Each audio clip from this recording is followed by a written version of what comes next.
Joshua chapter 3 verse 5. And Joshua said unto the people, Sanctify yourselves, for tomorrow the Lord will do wonders among you. Now in the first line it says sanctify yourselves, which pretty much means like a ceremony. We want to sanctify ourselves by washing our clothes, by washing our bodies, by keeping ourselves away from temptations, and by praying and meditating. Because if you don't do that, you are vulnerable to evil, and the next part will not count for you. A man with no holiness shall not see the Lord. Now the last line is actually very straightforward. Tomorrow the Lord will do wonders among you. And if you don't believe that, then you trust yourself too much. I think the biggest lesson so far I've had from studying the Bible is that we trust ourselves more than we trust God. And that is the harsh truth. We don't want to admit it. I didn't want to admit it, and sometimes I still do because it's a force of habit, but it's reality. We rely on our own gut, on our own intuition, on our own feelings and thoughts because we've lived our entire lives that way. And if you feel hopeless, right, if you clicked on this video thinking that I'm going to motivate you and tell you that in some way God is going to gift you tomorrow, I just want to tell you, like, what if he doesn't? Are you still going to believe in him? What if shit goes wrong tomorrow? What if you just have the shittiest day possible?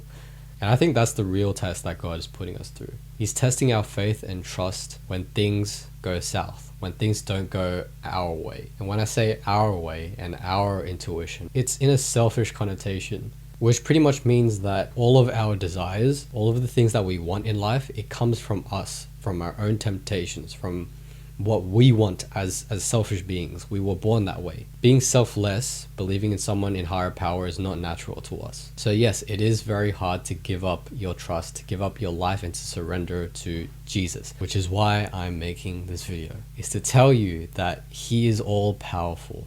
You were not there when he made the seas. You were not there when he made the land, when he said, let there be light, when he made the creatures of the sky, when he made the creatures of the sea. And the fact that you have the arrogance and the ego to even, trust yourself more than God, it's humbling. It's like, damn, I really should just check myself. Because let's be real, none of us have power. And if you think you are, if you think that you've gotten to where you are because of yourself and not God, then honestly, we'll see. We'll see. Because I can't determine your life. I can't say anything on that. A life without God, I can't really imagine that. I can't imagine someone so independent and self-centered and ignorant to the point where, you take pride in everything that you do. We all know that one person in our lives who is like that. Matter of fact, I used to be like that. The type of people who determine success based off of numbers and metrics. The type of person who determines self-worth based off of how attractive you look, based off of how you dress, based off of your behavior. The type of person who measures success and meaning based off of the number in your bank account.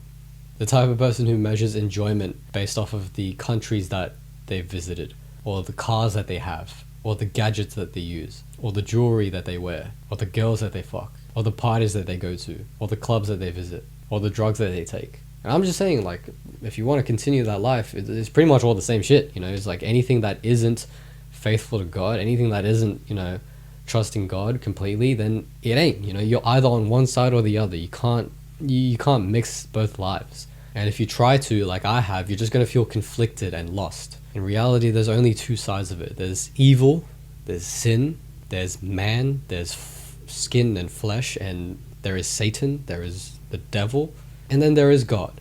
There is love, there is fulfillment, there is purpose, there is righteousness, there is holiness, there is grace, there is happiness, there is eternal peace. So yeah, I'm going to end this little Sunday video by asking you one question. If you really want to live a good life, if you want to be happy, if you want God to do wonders for you, which side are you going to choose? Alright, I'll see you tomorrow.